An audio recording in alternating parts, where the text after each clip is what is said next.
Hello friends, welcome to well academy. My name is Lamiya Naseem और आज का जो हमारा वीडियो लेक्चर होगा उसमें हम लोग गेट प्रीवियस ईयर के क्वेश्चंस को डिस्कस करेंगे। और ये क्वेश्चंस करने के बाद आपको खुद पता चलेगा कि प्रीवियस में हम लोगों ने जितने भी कॉन्सेप्ट, जितनी भी थ्योरी पढ़ी है वो इनफ है प्रीवियस ईयर क्वेश्चंस को सॉल्व करने के लिए और टेस्ट सीरीज को अटेम्प्ट करने के लिए।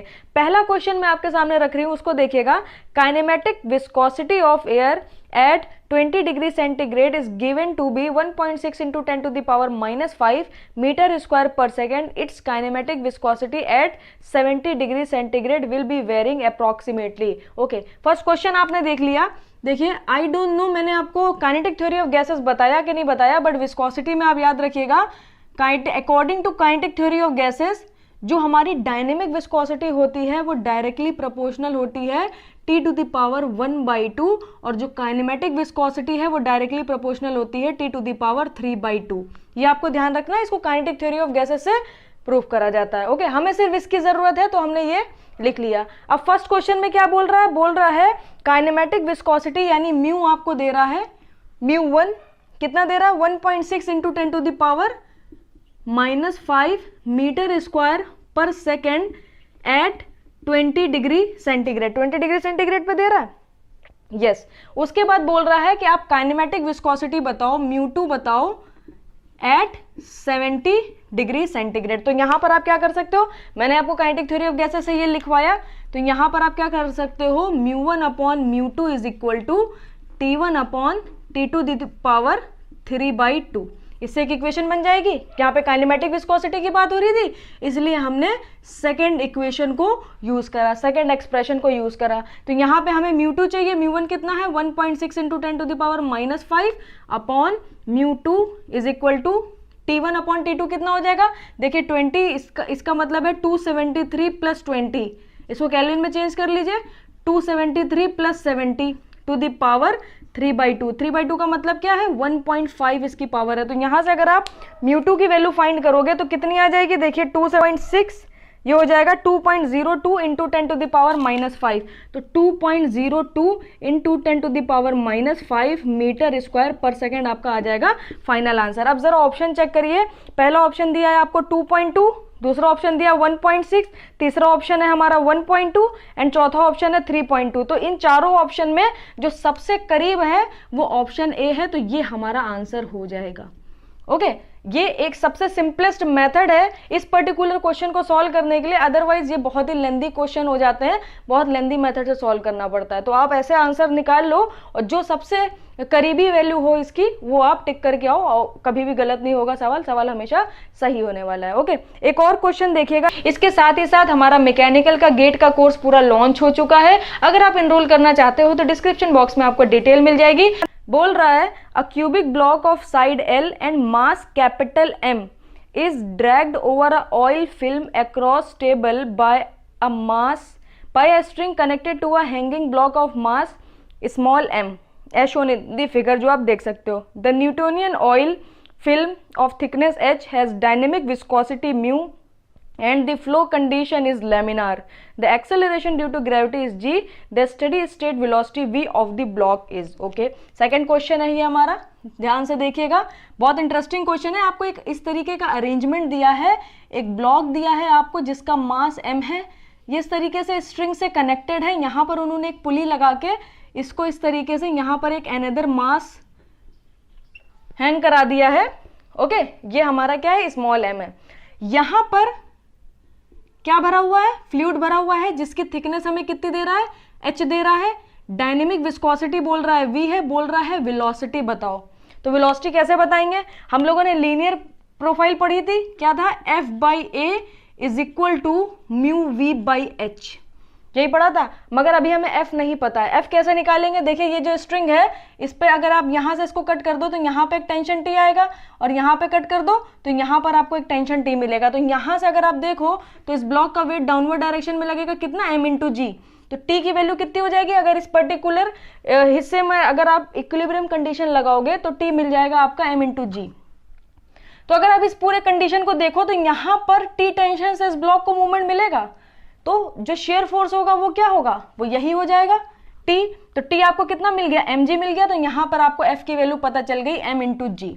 ओके क्योंकि यहाँ पर अगर आप टी देखोगे, अगर आप इसका फ्री बॉडी डायग्राम बनाओ तो कुछ आपको इस तरीके से दिखेगा। ये कैपिटल एम का मास है, इसको mg से इधर फोर्स लगाया जा रहा है, इधर मूव करने की कोशिश करी जा रही है। तो यहाँ पर अगर आप देखोगे तो आपको फोर्स मिलेगा mg। उसके बाद क्या है, ये क्यूबिक ब्लॉक है, इसके साइड l है, तो क्यूबिक ब्लॉक है तो एरिया कितना हो जाएगा, l into L, it means l square. Okay, is equal to dynamic viscosity आपको म्यू से ही रिप्रेजेंट कर रहा है तो हम म्यू ही रखेंगे। वेलोसिटी हमें बतानी है, और ये जो थिकनेस दे रहा है फिल्म की, ये कितनी दे रहा है, h। तो यहां से अगर आप v की वैल्यू निकालो तो कितनी मिलेगी आपको, small mg h upon new into L square. बहुत सारे स्टूडेंट क्या करते हैं, यहाँ पर f की जगह इसका वेट ले लेते हैं कैपिटल M इंटू जी, जो कि ऑप्शन में रखा रहता है, और टिक करके आते हैं, क्वेश्चन गलत हो जाता है। तो इसका थोड़ा खासा ध्यान रखिएगा, यहाँ पर जो आएगा वो स्मॉल mg आएगा। अब जरा ऑप्शन चेक करिए, capital mg h upon mu L square गलत, capital mg h upon mu गलत। थर्ड देखिएगा mg h upon mu L स्क्वायर एकदम करेक्ट है, तो डी ऑप्शन भी हमारा गलत हो गया। नेक्स्ट क्वेश्चन की तरफ बढ़ते हैं, उसे देखिएगा। The dimension of surface tension is, देखिए गेट मैकेनिकल 96 में ये क्वेश्चन पूछा गया था, सरफेस टेंशन की डायमेंशन पूछ रहा है, ये हमारा थर्ड क्वेश्चन है। ओके, यहीं पर मैं आपको बता देती हूँ, बहुत छोटा सा क्वेश्चन है। सरफेस टेंशन होता क्या है, surface tension force per unit length is called surface tension, जो हम लोग प्रीवियस वीडियो में डिस्कस कर चुके हैं। अब ये बताइए, फोर्स को हम लोग क्या लिख सकते हैं, mg, और ये l तो हमारा l ही रहेगा। अब आप जरा यहाँ देखो, m को हम लोग कैपिटल M से रिप्रेजेंट करते हैं, g क्या होता है, मीटर पर सेकेंड स्क्वायर, यानी मीटर किस में रिप्रेजेंट होगा, l upon t square into L, तो एल से एल कैंसिल हो जाएगा, M T to the power -2 खाली बचेगा। तो ये डायमेंशन आ गई आपकी सरफेस टेंशन की। ये एकदम बेसिक मेथड है, किसी भी जो भी कोई भी क्वांटिटी आपको देता है उसकी आप डायमेंशन फाइंड कर सकते हो, उसकी डायमेंशनल फॉर्मूला आप निकाल सकते हो। तो M T to the power -1, जरा ऑप्शन चेक करिए, M L to the power -1 गलत, L square T to the power -1 गलत, एम एल की power -1 T to the power -1 गलत। ऑप्शन डी देखिए, एम टी टू द पावर -2, यानी option D is correct. Okay, चलिए next question की तरफ बढ़ते हैं, उसे देखिएगा। The dimension of surface tension is, अब देखिए आपसे पूछा है, फोर्थ क्वेश्चन है हमारा ये, सरफेस टेंशन की डायमेंशन बतानी है। तो सरफेस टेंशन हम लोगों ने दो डेफिनेशन सरफेस टेंशन की पढ़ी है। पहला जो डेफिनेशन है वो पढ़ा है surface tension force per unit length, और दूसरा हमने पढ़ा है work done per unit area. तो वर्क डन को किससे रिप्रेजेंट करा था, जूल से, और एरिया को किससे रिप्रेजेंट करता है, मीटर स्क्वायर से। तो या तो न्यूटन पर मीटर हो जाए, फोर्स न्यूटन में, एल मीटर में ना, या तो न्यूटन पर मीटर हो जाए या तो जूल पर मीटर स्क्वायर हो जाए। चलिए ऑप्शन चेक करिए, the dimension of surface tension is Newton पर मीटर स्क्वायर गलत, क्योंकि न्यूटन पर मीटर होता तो सही होता। जूल पर मीटर गलत, जूल पर मीटर स्क्वायर होता तो सही होता। जूल पर मीटर स्क्वायर एकदम करेक्ट है, ऑप्शन सी इज करेक्ट। और जो फोर्थ ऑप्शन है वॉट पर मीटर स्क्वायर, वो भी हमारा गलत हो जाएगा। ओके, इसके साथ ही साथ हमारा मैकेनिकल का गेट का कोर्स पूरा लॉन्च हो चुका है। अगर आप एनरोल करना चाहते हो तो डिस्क्रिप्शन बॉक्स में आपको डिटेल मिल जाएगी। चलिए नेक्स्ट क्वेश्चन की तरफ बढ़ते हैं, उससे देखिएगा। If P is the gauge pressure within a spherical droplet, then gauge pressure within a bubble of a same fluid and a same size will be. Okay, देखिए नेक्स्ट क्वेश्चन को, इसको discuss करते हैं हम लोग। देखिए आपको बोल रहा है स्फेरिकल ड्रॉपलेट के लिए जो प्रेशर दिया है वो P दिया है। तो स्फेरिकल ड्रॉपलेट का आपने देखा था, आपने प्रेशर निकाला था 4 सिग्मा अपॉन डी। तो इसके लिए प्रेशर कितना दे रहा, P, तो ये हो जाएगा 4 सिग्मा अपॉन डी। तो यहां से सिग्मा अपॉन डी की वैल्यू कितनी आ जाएगी, P/4।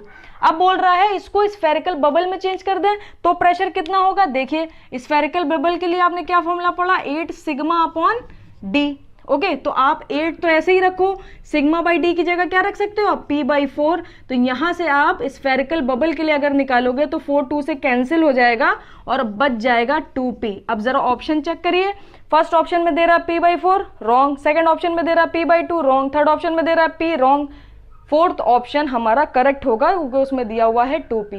तो आप देख सकते हो कितने छोटे छोटे क्वेश्चंस आते हैं। कोई एक भी क्वेश्चन मैंने ऐसा नहीं उठाया, ऐसा नहीं कराया जिसमें पुराने कॉन्सेप्ट लग ना रहे हो या कुछ नया आ गया हो। सारी चीजें वही के वही हैं, जो पढ़ चुके हैं उसी से ही सवाल लग रहे हैं। और क्वेश्चन दिखाती हूं मैं आपको, उसको देखिएगा।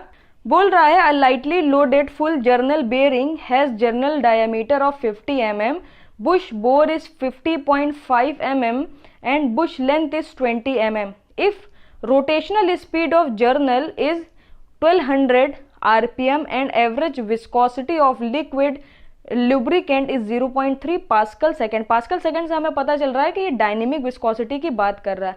The power loss will be. Okay, ये काफी इंटरेस्टिंग क्वेश्चन है, इसको देखिएगा. आपसे पूछ लिया है अब की बार पावर लॉस. तो पावर लॉस का फॉर्मूला क्या होता है? पावर लॉस का फॉर्मूला होता है 2 पाई NT बाई 60. ओके, यही होता है पावर लॉस का फॉर्मूला. और T हमारा क्या होता है? F into R, force into perpendicular distance, यही हमारा टॉर्क होता है. तो यहाँ पर हमें क्या क्या चीजें पता हैं, पहले हम लोग वो देखते हैं. आपको क्या पता है? एक जर्नल डायामीटर दे रहा है 50 mm, उसके बाद बुश बोर डायामीटर दे रहा है 50.5 mm. तो कैपिटल डी मान लीजिए बुश बोर डायामीटर को और स्मॉल डी मान लीजिए जर्नल डायामीटर को. तो ये हो जाएगा 50.5 और ये हो जाएगा 50 mm. ओके, आपको आरपीएम दिया हुआ है, कितना दिया हुआ है? 1200 आरपीएम, यानी एन की वैल्यू आपको कितनी दी हुई है? 1200 आरपीएम. उसके बाद आपको डायनेमिक विस्कोसिटी दी हुई है, वो कितनी है? 0.3. ओके, अब आप यहां पर देखो, आपको एफ नहीं दिया हुआ है, तो आपने एक फॉर्मूला पढ़ा है for linear profile, F by A is equal to mu V by H. अब आपको v भी नहीं दिया है, तो v आप किससे निकाल सकते हो? पाई डी एन बाई 60 से, क्योंकि v का फॉर्मूला हमारा क्या होता है? पाई डी एन बाई 60. तो यहां से v निकल आएगा. चलिए सारी चीजें अरेंज करके पावर निकालने की कोशिश करते हैं. थोड़ा सा ध्यान दीजिएगा, लेंदी क्वेश्चन है, बट आप एक बार कर लोगे तो समझ आ जाएगा. 2 पाई तो ऐसा ही रहा. n की वैल्यू कितनी है? 1200 आरपीएम. जो जो वैल्यू हमें दी हुई है पहले मैं वो रख रही हूँ, डिवाइडेड बाई 60. अब t की जगह आपने क्या रखा? f into R. और f की जगह क्या रखेंगे? Mu V A by H. Okay, into R. f into R रख दिया मैंने t की जगह. अब जरा ध्यान दीजिए, is equal to 2 pi into 1200 by 60, तो आपने ऐसे ही रखा. ओके, म्यू की वैल्यू आपको कितनी गिवन है? म्यू की वैल्यू आपको गिवन है 0.3, तो आपने 0.3 रख दिया. v की वैल्यू आप क्या रखोगे? पाई डी एन बाई 60, तो यहां पर आप रखोगे पाई, और d कितना रखोगे? 0.05, क्योंकि देखिए ये जो 0.3 दिया है ये दिया है पास्कल सेकंड में. पास्कल सेकंड का मतलब क्या है? न्यूटन पर मीटर स्क्वायर सेकंड में. सारी वैल्यूज मीटर में दी हैं, तो आपको इसको भी क्या करना पड़ेगा? mm में चेंज करना, मीटर में चेंज करना पड़ेगा. तो ये हो जाएगा पाई डी एन कितना दे रहा है? 1200 बाई 60. ओके, उसके बाद नीचे h की वैल्यू रखिए. अब आप h कैसे निकालोगे देखिएगा. आप जरा ध्यान दो, इस तरीके से आपको जर्नल डायामीटर दिया हुआ है. ओके, इसके अंदर आपको बुश डायामीटर दिया हुआ है, तो यहां पर आपका क्या भरा हुआ है? लुब्रिकेशन. तो ये आपको दिया हुआ है कैपिटल डी और ये आपको दिया हुआ है स्मॉल डी. तो ये हमारी h की वैल्यू हो जाएगी. ये अगर h की वैल्यू है तो ये कैसे निकालेंगे? Capital D minus small D by 2. Okay, capital D में से स्मॉल डी माइनस करेंगे तो ये वैल्यू एक साथ मिलेगी, डिवाइडेड बाई 2 कर देंगे तो सिर्फ इतनी h की वैल्यू आपको मिल जाएगी. यहाँ पर पुट कर दीजिए. देखिए कैसे पुट करेंगे. ये हो जाएगा 0.0505 माइनस 0.05 बाई 2. ओके, अब देखिए अभी आपने क्या रखा है? म्यू की वैल्यू रख ली, v की वैल्यू रख ली, h की वैल्यू रख ली. अब एरिया की बात करें तो ये पूरा फ्लूइड भरा हुआ है, तो कॉन्टेक्टिंग सरफेस आप देखोगे जहां पर फ्लूइड का कॉन्टेक्ट है, तो ये हो जाएगा pi into D into L. Pi into D into L, ये पाई हो गया, ये डी हो गया, और ये पूरी टोटल लेंथ जो इसकी दी हुई है, इतना हमारा एरिया कवर हो जाएगा जिसमें फ्लूइड के कांटेक्ट में हमारा ये पूरा मटेरियल है. तो पाई इंटू डी कितना है? 0.05, और एल कितना है? बोल रहा है 20 mm लेंथ, तो क्या हो जाएगा? 0.02. ये आपने रख लिया एरिया. अब आर की वैल्यू कितनी रखेंगे? 0.05 बाई 2.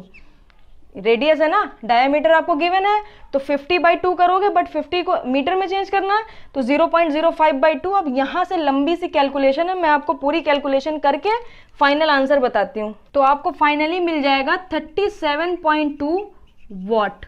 ओके, तो ये आपका आ गया फाइनल आंसर. थोड़ा सा लेंथी था, कैलकुलेशन थोड़ी ज्यादा थी, बट गेट का क्वेश्चन है, ऑब्वियस सी बात है, आपको वर्चुअल कैलकुलेटर प्रोवाइड कराया जाएगा, तो आप इजीली इस क्वेश्चन को सॉल्व कर सकते हो. अदरवाइज इस क्वेश्चन में कोई ऐसा रॉकेट साइंस नहीं था जो आपने ना पढ़ा हो. थोड़ा सा ट्रिकी था, दिमाग लगाना पड़ता है कि पावर पूछा है, तो आपको ये फॉर्मूला याद होना चाहिए, 2 पाई एन टी बाई 60. अब टी क्या लिख सकते हो? Force into perpendicular distance. अब हमें फोर्स भी नहीं दिया है, तो यहाँ पर हम लोग क्या करेंगे? वही फिर से फ्लूइड मैकेनिक्स में आ जाएंगे. F by A is equal to mu V by H. अब यहाँ पर F by A is equal to mu V by H रखना था, इसी वजह से ये पर्टिकुलर क्वेश्चन को हमने फ्लूइड मैकेनिक्स में सॉल्व करा, बिकॉज फ्लूइड मैकेनिक्स का पार्ट इसमें एडेड था।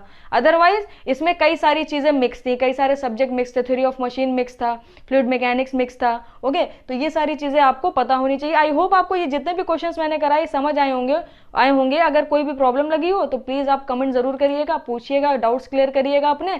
इसके साथ ही साथ हमारा मैकेनिकल का गेट का कोर्स पूरा लॉन्च हो चुका है। अगर आप एनरोल करना चाहते हो तो डिस्क्रिप्शन बॉक्स में आपको डिटेल मिल जाएगी। मैं मिलूंगी आपसे नेक्स्ट वीडियो में, और नेक्स्ट वीडियो में मैं इसी तरीके के ईएसी के कुछ क्वेश्चंस आपको दिखाऊंगी कि ईएससी प्रीलिम्स में किस तरीके के क्वेश्चंस आते हैं प्रॉपर्टीज ऑफ फ्लूइड से।